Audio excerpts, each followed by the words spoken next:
Secondo voi è una questione di incapacità di programmazione oppure è qualche cosa voluta?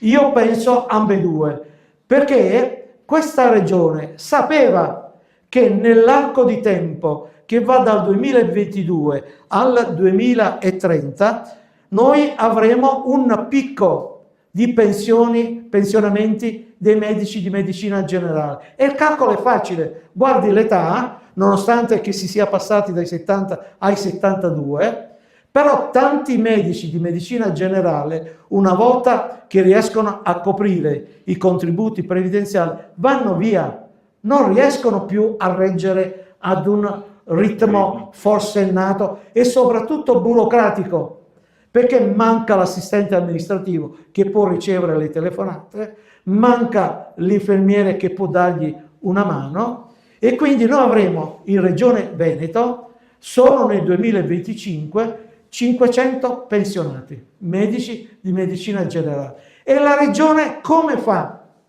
a supplire a questa grave carenza? Si inventa che il neolaureato in chirurgia può fare il medico di medicina generale, che